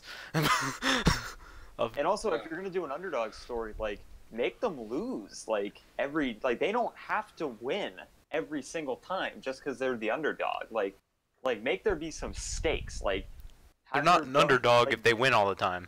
Exactly. Don't have them go on like a 10 challenge winning streak after the merge, like out of nowhere. They're like, oh, I'm the underdog. Make them lose all their allies. Exactly, and then like have them be in I the did bottom that. in the elimination once or twice, and have it be like, oh my god, are they actually gonna go home? Is it actually gonna happen? Is so and so actually gonna? Oh no, never mind. I did this with Cubone. Hint, hint. Okay, I did Cubone, and basically, he lost all of his allies. He's kind of stayed low. He laid low. He was basically trying to come off as a weak player. He had an idol in his pocket. And, you know, he made shit happen. All of his allies were gone at Final 6. He played an idol, he got it, and then he won the next 2 immunities, and then he got eliminated at Final 3. Damn. Shoot. Ripperoni. I like Cubone. He was a good character. He was kind of... At first, he was kind of like, I guess, Krabby's bitch. Because Krabby was a huge character. But then he kind of grew on his own after Krabby was gone, so... That's that about Cubone. In terms of other underdog characters that are good, it just depends. They don't have to win. They don't have to. They can lose. Like, you can have an underdog lose. They can be so close to winning, and they just done. And you know what? You know what you can also do? You can also have the villain be the underdog. Who would have fucking thought? Exactly. That's a storyline I might have planned. We'll not get into that. And like the underdog doesn't have to just be like the smallest guy in the room. Like it can be. It could be a douchebag, a complete douchebag. It could be anyone. It could be anyone. If you do anything. it right. Yeah, if you do it right, if you make it, if you write it well, then anything can, any single character, anything you can come up with can be an underdog. Just depends on the position they're put in. That's exactly what it is. That's the definition. They're put in a position. They're not in a position of power, and they weren't for the entire game. So that's kind of how really I feel about underdogs. I don't know if y'all have anything else to say about it, the subject. No, I'm good. I think I'm good on underdog. Oh, well, I guess we could talk about Tyranitar. I guess Tyranitar kind of fits that, but like... I kind of see him in the same route as, like, immediate leader Bulbasaur. Yep. Yeah, me too. I think we've kind of covered everything we need to say. But yeah, pretty much just a giant flashing neon sign that says, hey, I'm your character. I'm gonna make Finalist you here. far. Yeah, finalist. Exactly. Like, oh my god. Like, And speaking of the other finalist, oh no. Oh yeah, no. that's right. I've seen quite enough of these two over the past few days. The epitome of bad couples. Tyranitar and Typhlosion. Okay. Let's talk about that. And this is my impression of Nikki. And here's where I'd put a well-written couple. If I had one! Because it certainly isn't these two. Holy shit. I swear to God, they got fucking... They broke up and got back together almost every other episode. They are I want Justin you to and trust me. Selena of TPIs. I want you to trust me. Because I've been watching TPA. And you are absolutely right. I swear it was It's like every 5 other times. episode. I love you. I love you too. I No, hate you. We're breaking up. No, I just please. saw you making out with Kingdra. It's It like, wasn't even that. It wasn't even that. He hugged her. you Oh, fucking... it was a hug. That's It was. that's no, even worse. Damn. It was. Damn. Are you kidding? What a fucking bunch of dipshits. I mean, I guess you could consider that micro cheating, but like what? Cheating? That's not even micro. That's not even cheating. you can hug... You Fair, hug your yeah, mother. yeah. Yeah, exactly. I Who hugged is my she? mom when I left the house today. Does that mean I'm cheating on you with her? Who is she? My mother, you fucking dipshit. How long have you known her? Pretty much my entire life. Do you... Really? you know, I hate. ever since I was Tyrannosaurus conceived. Typhlosion. I hate them. Yeah, they're not great. It's not even. I hate it's them. not- at this point, it's not even like I just don't want to see them. I hate them. I I want them want to... them gone right now. I want them to die. That's how Okay. badly I... Well, in TPA, we did see Tyranitar leave. I mean, that never happened with Typhlosion. But they at least split up. Yeah, seriously. Wait, did Tyranitar get eliminated in Toad Pokemon Island? One of the last episodes, but yeah. I thought he was a finalist. No, in Oh, no, action, you in gotta look Total at it. Pokemon Island, but in Total Pokemon Action, he was eliminated. Oh, yeah. Yeah, sorry, didn't mean to confuse you. Yeah, I was like, what the fuck? I thought they were both in the final two. Did he get And eliminated? also, I am not a huge fan of. Oh my God, we're the power couple on the show, all the cough main characters, and then we're the finalists. Like, I guess we could talk about couples in general. This is kind of like a venting couples around. are another thing where, like, man, you gotta do it right. Give Don't them- make them bland. Give No, them just- fucking problems, but at the same time, have it to where they prevail in the end. But at the same Yeah. time, it's not just... I mean, actually, they don't always have to prevail in the end. But just Yeah, make I it mean- realistic. yeah. Don't have it be like, oh my God, you looked at her, we're breaking up, and then 2 episodes later, no, I love you. But also don't have it be like, I don't like, oh my God, you killed my best friend and my mother, like, but I still love you. Like, don't do that. Yeah, exactly. No, gotta know. That's You just gotta as know. bad. You have to measure That's it. concerning. Now, okay. If it's a joke couple, let's just go with that. And like that's the whole joke. They're comic relief. They're Yeah. okay. When they break up every episode and get back together, and like that's the if we're supposed to be taking them seriously, yeah. don't do that. Like we're Yeah. supposed to take Tyranitar and Typhlosion seriously. Yes. But I can't do it. I think it's like, fucking ooh, are they gonna awful. break up this episode, like. That's the big fucking question. And if it were played up for laughs, then fine. But Yeah. it's not. They're not. It's like I think Telly said this once in one of his old videos. Like, if you don't think you'd be able to write, because like writing romance on shows like this is not easy. So like, if you don't think that you could do it well, you don't have to do it. Like, it's not like making a creative challenge or making a character where you have to do it to have a show. You literally don't have to have any couples on your show. Like, like in season 1, on my season 1, there was none.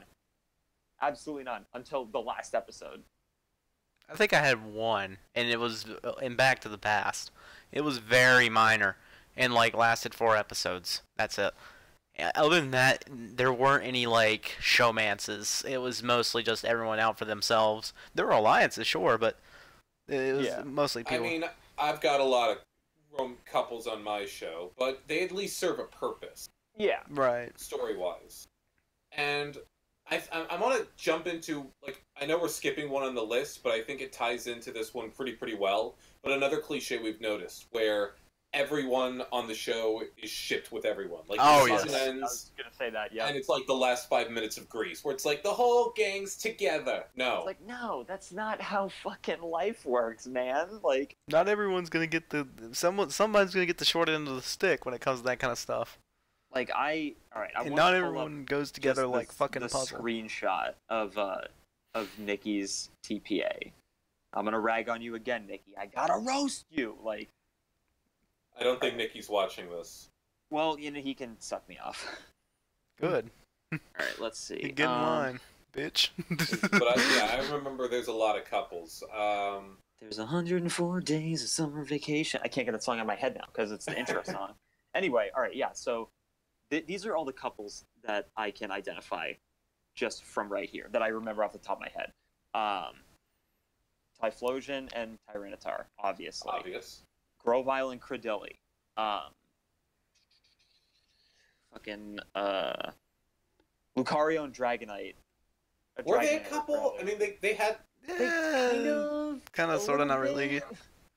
I was talking to Will about this earlier today because I got to one of the episodes and this is word for word what Lucario says to Dragonair. He says, "Dragonair, I love you. I love Typhlosion, but she is with the master.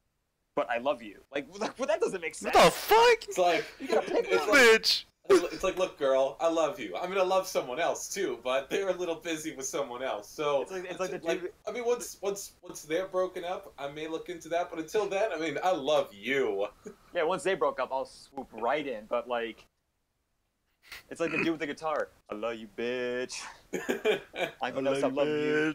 Bitch. Oh God. That's 3. Licky Licky and Espeon is another one. Oh hell yeah! Champy and Pinsir, that makes 5. Well, they broke up, but yeah, that were a couple. Lantern and Celio. Celio, yep. Who else? Mamoswine and Ampharos. Mamoswine That was and a weird one. Ampharos. That I don't like that one. Mm. Then you have Venusaur's harem, where he had like 3 girls with a crush on him. And Bayleaf, I think it was more than that. of all Pokemon, Bayleaf, like that was not even addressed Like, oh my throughout the entire TPA, but until like the last minute Venusaur was in the game. He's getting He on the went on limo, with it. and Like, Bayleaf's oh my like, God, oh my wait, God." I know Venusaur, we've never talked before, but I love you. Oh my god, I love y'all. Oh my god, Venusaur, you are like the greatest guy I will- of the entire show. I can't lose you. I will say I hate Bayleaf, but I love the Bayleaf voice. Absolutely. It's my favorite voice to do. I tried to incorporate a Valley Girl. That didn't end up working. I did I one. abandoned. Y'all know how that went. Like, she's such a Shuppet. bitch. Shuppet and Ghastly, that's 8. I forgot about them. I'm gonna throw in Claydol and Cherry, Cherim. just because Okay. fuck it. And then just it's this whole just ring of like, I like you, but I like you. Oh, Honchkronus Magius. Honchkronus Magius. That makes 10 right there. Out of so all right, that's 20 people right there. Crocodile Jigglypuff. Would you count that one? Yeah, why not? 11. So that's 22 people out of this 50+ person cast. That's almost half the entire cast. And then you have like Go Vileplume sis. being like, Onyx, you're my boyfriend now, and like shit like that. Oh, I forgot about And that too. Wait, fucking I thought Onyx was out Magmar like and Frostlass. I forgot about Magmar and Frostlass. they're Yeah, so even though forgettable. they're- I didn't. Even though they're not even in TPA. Yeah, they're not, but they're a couple. I remember. I that. think one of them was in TPA. What? No, they weren't. Nope. I feel like one of them. And then you was. I got don't like know. Kingdra. I love you. I really love you, Tyranitar. You got fucking who is it? Mudkip. Oh my god, I love you, Trico. Like, I thought it was Swallow. no, she loved Trico. She was trying to get rid of you're right. Credilli. And it's like, what? You've known each other for 2 days. The only, I will say one thing. I don't know. Do you want to kind of say all this here, or would you rather do it on the other? Yeah, maybe. Maybe it's best to. It's not. I don't want you're to stop you. Yeah. I'm just saying. I don't want to. The point is, Nikki had a lot of couples. Yeah. Too many. too many to count. And I'll tell you this right now. People are going, like, once Abandon ends, people are going to be single. Oh, yeah, absolutely. Many people. Yeah, definitely. I think we can all say that about our respective shows. Oh, there yeah. will be at least a few contestants who will be single. Over half the cast for me. Absolutely. Like, I only have listed, because I have in my 9 million page document for Island Strikes Back, I have like 8 potential couples. A few of them are going to be concrete, way down the line, but like 8 potential ones. But even then, that is not, well, actually, fuck, that is half my cast. But shut up.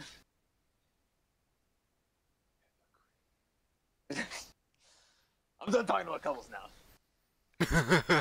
Alright, I guess we can move on from couples and go into the psychotic Totodile. Ooh. Oh, yeah. Okay, yeah. I take back what I said Dave. about... I take back what I said about the Porygon being the most overused cliche. No. This one. This is a bad one, yeah. This is one I'm so guilty of, even in Abandoned, straight up. Surprisingly, I'm not. I never did Totodile, so I'm kind of I want to stay a little quiet on this one and let y'all talk about it. I mean, it's just hard because this was another one that was inspired by Nikki. Like, he had a crazy Totodile, who's also so annoying. Yeah, you got that right. And he's, I don't know. It's just hard to see Totodile in another way. It's hard to see that character. You just constantly see him as the crazy psychopath. Or at the very least, like the wacky, like goofy guy, because he has that look, so it does kind of make sense. But like, it's like when you get to like the 19th show that has, God, like either change the character or just don't have a Totodile. And I was gonna try to do something really different with Totodile, but I scrapped it. I remember you talking about this. Yeah, I'm so happy I didn't do this because, looking back, it was like I wanted to go for shock value because I wanted to bring Totodile back instead of Bergmite. Bergmite was not supposed to come back, and Totodile was supposed to last a few episodes. He wouldn't do that much. He'd get eliminated again. Then on the bus, he'd reveal, "Oh yeah, all that craziness, that was an act. That was." Like, I'm not totally crazy. Like, come on, what are you, nuts? No, I'm an actor. I'm just trying to plug my acting gig. Call me. My God. Which I was trying to go for comedic shock, but then personal stuff happened in my life, and I wasn't crazy about using the idea anymore. Yeah. All right. I wanted to give Totodile a proper send-off. I wanted to give him a happy ending, and I felt bringing him back wouldn't have done that. Yeah, I think that's something you should do in like the epilogue or something. Yeah, I have planned for when I visit, like the loser resort, because I'm gonna have one of those episodes. Totodile's not gonna be at the resort. I was about to say, I There's wouldn't. gonna be a session where Bisharp's like, and now we're gonna check in with our old buddy Totodile via webcam. All right, I think that's fair. Like, that's something I'm gonna do with Totodile. All right. When it comes to Totodile, I don't really have a strong opinion, honestly, about this one. This is one that's like, I'm very neutral on. I don't really have a lot to say because I didn't have a Totodile on my show. You know, when I watch it, I didn't really get a huge impression. I didn't love it. I didn't hate it. You know, it's one of those cliches. I'm in the middle. Yeah. Very in the middle. That's all I gotta say. About Totodile. There isn't really a lot to say. It is definitely one of the more overused ones. Absolutely. Yeah. And I guess we already talked about it too with comic reliefs. Yeah, because you can have like a crazy character, like Yeah. a psycho, but like use them for comic relief. Pretty much. Like that's what Spinda was. Yeah. But now Spinda's gone, so that's someone that you would most likely have as an early boot. Right. Alrighty. Do y'all want to talk about? All right. Are y'all good? We skipped one. We did? Oh. Yeah, we did. It's not so much a character cliche. I mean, it kind of is. sort of challenge cliche, but It's- babies. It Ooh, works its way fuck into that character shit. cliches. Yeah. Fuck No everyone who babies. does this fucking god-awful cliche. And there's another one that so many of these, man, they started with Nikki, and like It's just Nobody- integrated itself. All right. nobody thought anything of it because it was so like nobody else had anything different at the time, so it It was like seemed like a cardinal rule in the TPI rulebook. Yeah. but it's fossil not. challenge, egg challenge. But here's the question that cliche just raises. How the fuck is a baby gonna compete on a reality show? exactly. That's exactly. just something none of us questioned. But as we've gotten older, we're just like Matt, you addressed this head on with your show. They're When you infants. Oh, absolutely. It's when like you if- introduced Turtwig. That was an example of me being like, yo, I really don't want to do this, but I want to add someone in. So how can I do that in a way that like makes sense?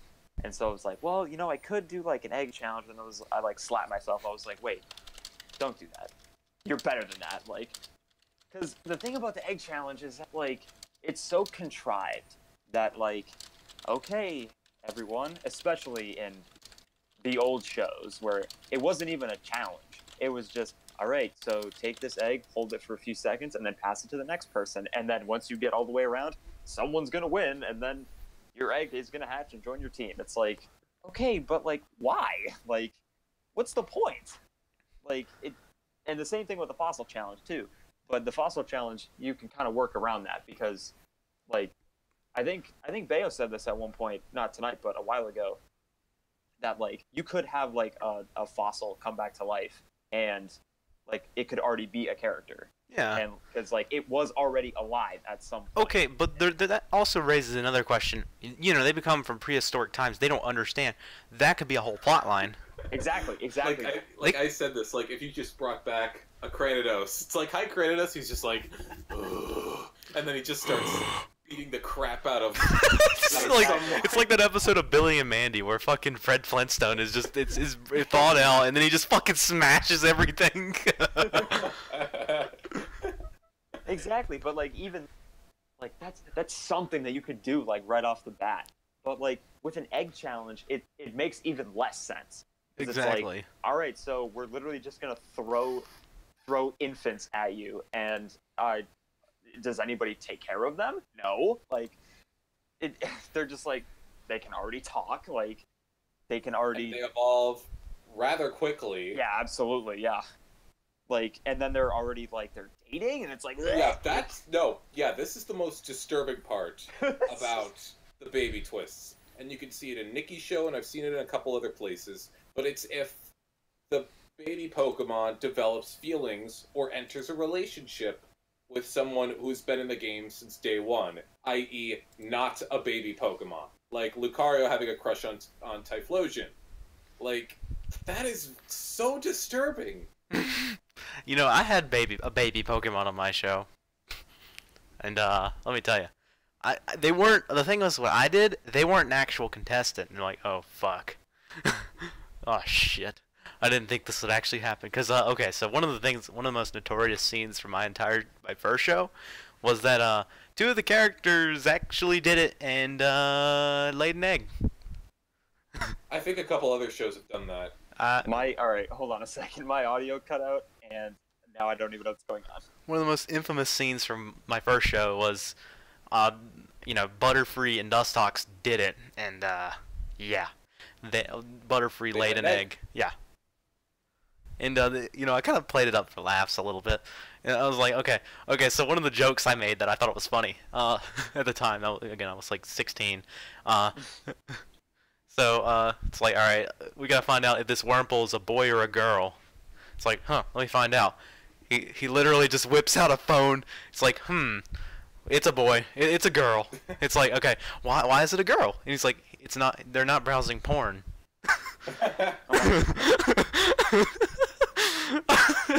That was the joke. Yeah. I thought it was funny. It is kind of funny, but at the time it was really funny. I was 16, damn it. You're fine. Trust me, you're fine. We were all teenagers once.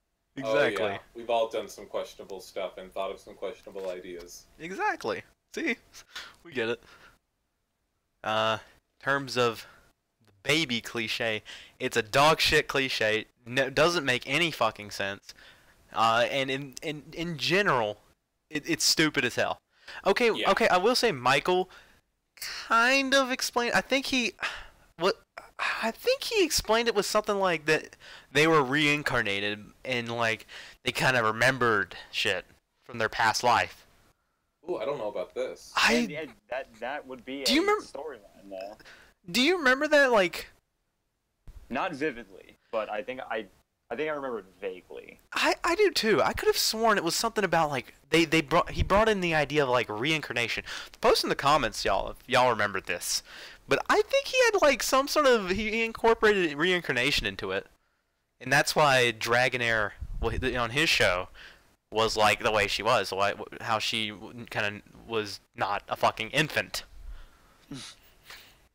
Now, Riolu... Maybe this Riolu was the same way.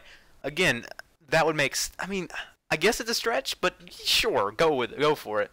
If that's... But it has to be explained. Yes.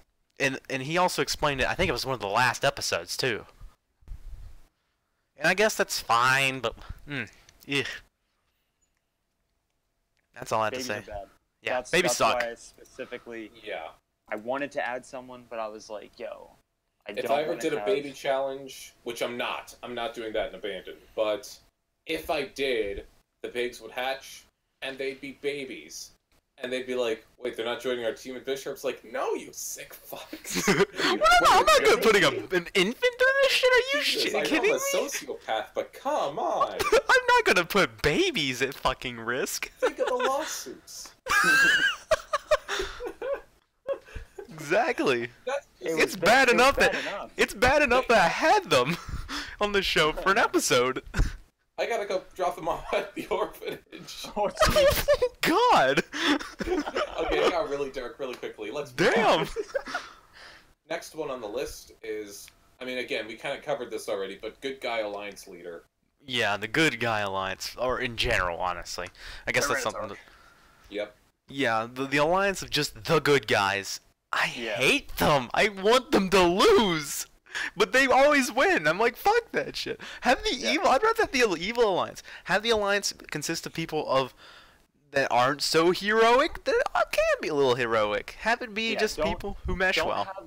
Don't have them form an alliance just on the basis of, well, I'm a good guy. Are you a good guy? What about you? All right, yeah, we're an alliance then. Nikki did this pretty bad. What? What's up? Nikki did this pretty bad. Yeah. He was pretty bad about this one. But and like, ooh, not everybody has to be in an alliance. That is another thing.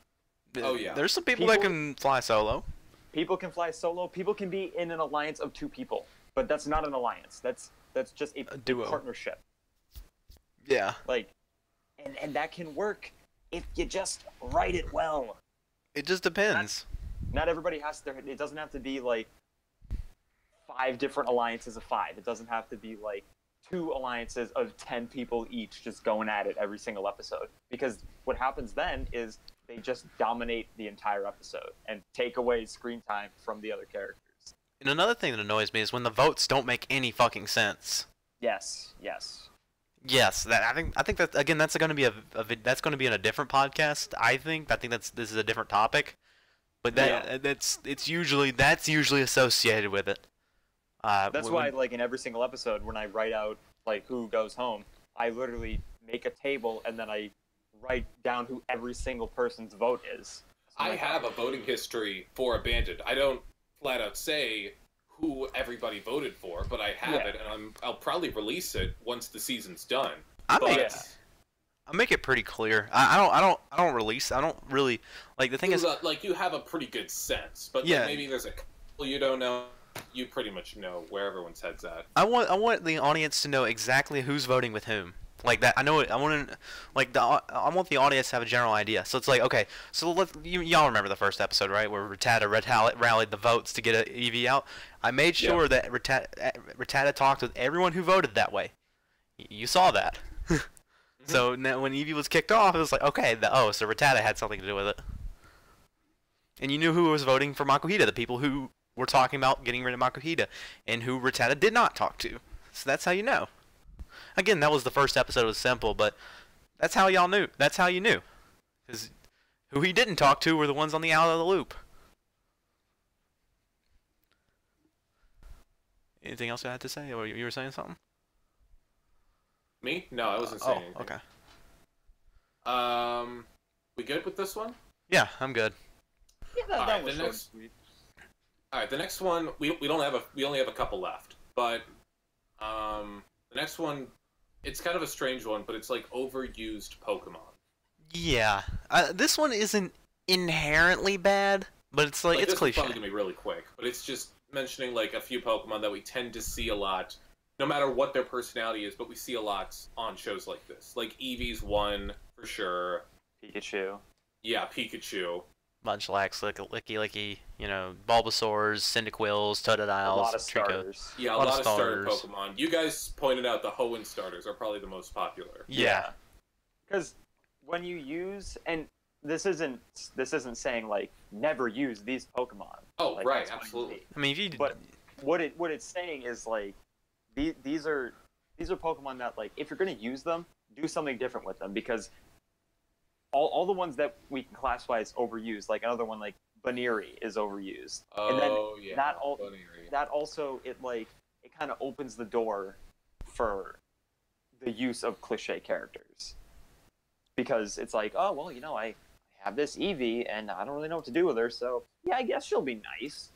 Then it's like, no, I don't want to see another nice Eevee. Like, with so many personalities for certain Pokemon already out there, you gotta make it stand out you gotta try a little harder for certain Pokemon. Oh, yeah. Now, if you want to use a similar character type that someone else has used, the thing is, like, okay, I think many of us have tried to do something someone else has done, but you want to do it better, because you hated it the way it was in the original show. That's fine, too. That's fine. I mean, go for it. If you have an idea, fucking go for it. But make it be your own idea. Make it this little thing. It's like, oh, shit. And if it doesn't work, it doesn't work. But if it does work, you just did something original. Yeah, exactly. Bring something new to the table. And I know a lot of people say that. That's something that kind of annoys me. It's like, bring something new to the table, but like you don't say what. Like, bring something new to the table, as in, you come up with a new character idea. And I know it's tough, but you can do it. Like, that just comes up to your creativity. I think all three of us have already done that. Right. Yeah. I guess so. These next two are kind of... I guess we can go over them pretty briefly. Oh, yeah, absolutely. Then we got... Party Animal, early boot fodder. It's pretty self-explanatory. Yeah, I think a Party Animal, it's another one of those characters you add for comic relief, like I did with... I'd say more so Corfish than Grovyle, because Grovyle's more of the ladies' man. Yeah. Pothead. Ladies. Oh, yeah. It's one that's like, okay, they usually go out within the first 6 or 7 episodes. They're not the first one out. They're not like the second, first 3 or 4 out. But they're usually like 5, 6, or 7. Right. Yeah, so... I think Corfish was episode 6 before he came back. Yeah, I think so, too. But it's like, just kind of... When it comes to this party animal, it's like, small doses, do something, at least have them be funny, say a few funny things. But, this one doesn't really annoy me, so... I guess that's something to keep, just to kind of leave. Keep it in check. Yeah, keep it in check. You can have a party guy character. They can go far. Like, they don't have to be reserved to like, well, it's episode 6, so I guess guy gotta go. Has to go home. Pretty much. Goodbye. Yep. Like, you can bring them as far as you want, as long as they have a reason to still be there. Right. The next one... Stalker. We have 2 left. The next one's Stalker. This one is kind of interesting because there's only a few shows that have ever done it. But, like, okay, the most infamous example is Michael 545 with his Drowsy. Basically... Drowsy is just screams stalker. Like, just look. Like, just Drowsy is a creepy Pokemon in general. Yeah, seriously. I mean, that's fine. If you want to have, like, a stalker, like a creepy Pokemon, that's fine. Like a pervert, stalker, pervert, whatever you want to call it. That's fine, but, like, it's just so, when you force it, and it's like, oh, they're peeping. Like, do something funny with it. Like, make a joke out of it, not just, oh, I'm peeping on someone. It's like, okay, you're the pervert, whatever. What's the deal? Oh, look at that creepo, but like, watch him get his ass kicked. Like that'd be funny. That's funny. Oh, yeah.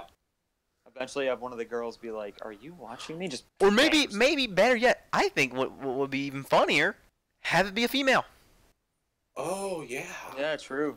It's always a dude. It is always a dude. No, okay, that's. I'm talking more about perverts.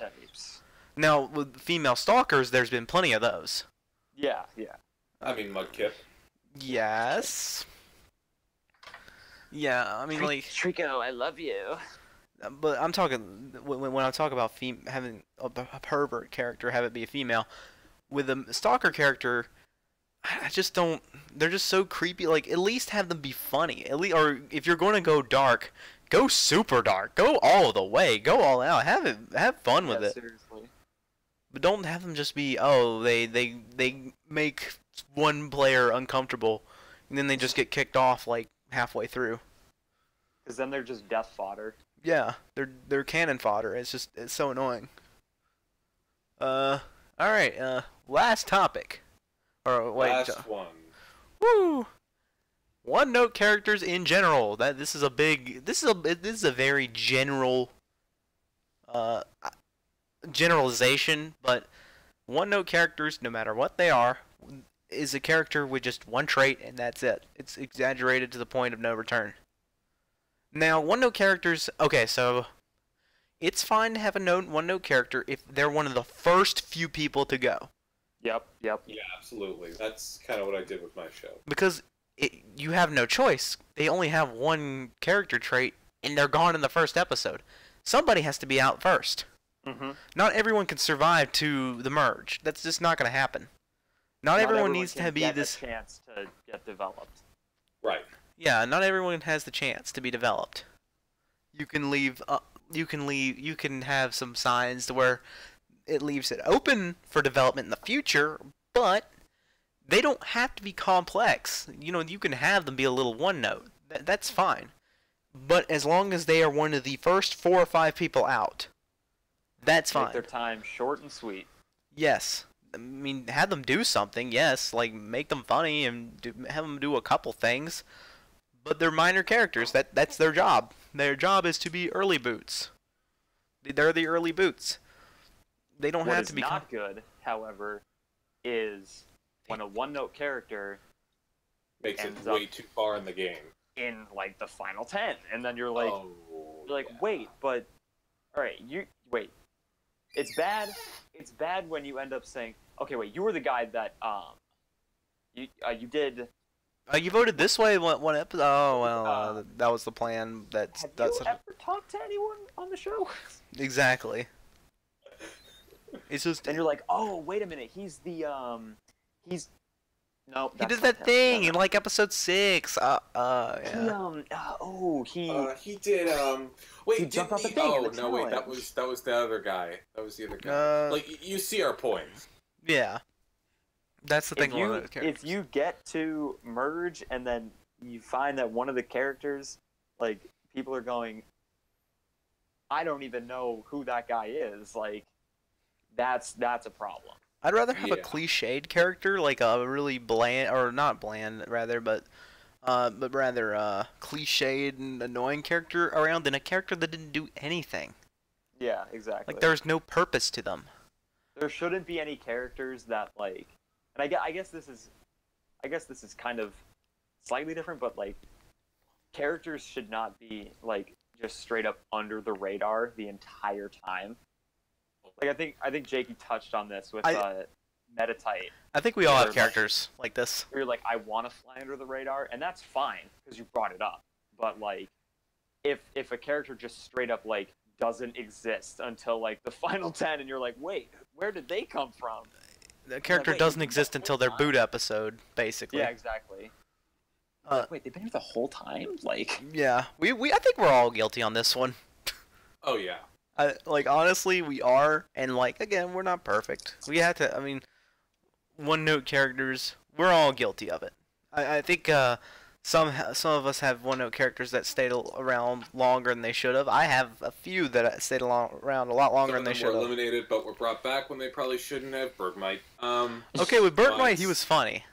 That was different. Yeah, I'd rather have Bergmite than some others that were one-note. True. Like, Bergmite's at least a comedic filler for a couple of episodes. Bergmite at least made me smile. Exactly. See, if it's a good character and they're kind of in one note, whatever, fine. As long as they're really good at their one note. Yeah, it just depends on what that one note is. If that one note is really funny, then hell yeah, I'm down for it. If their one note is bad guy and they're not good at bad guying, then we're gonna have problems. Yeah. Exactly. It's like Quillfish not making it past final six. If it doesn't, problems. I'm not gonna say anything about that. Yeah, don't. Best if you don't. The only thing I can say is that I know what I'm doing. Okay, that's all we need to hear. all you gotta do is trust me. All right. I think whether it is or is not what you want, I think you will enjoy it either way. All right then. All right, I think that covers just about everything. That wraps it up. Next. That went a bit. I mean, that went about a little longer than I thought, but just about. I knew it would take a while. Yeah. There was a lot of things to talk about, and just in general, like, there's a lot to talk about when it comes to character tropes in TPIs. Yeah, absolutely. And there's probably some we still missed, but... Oh, yeah. Another day. If you have any, feel free to leave in the comments down below.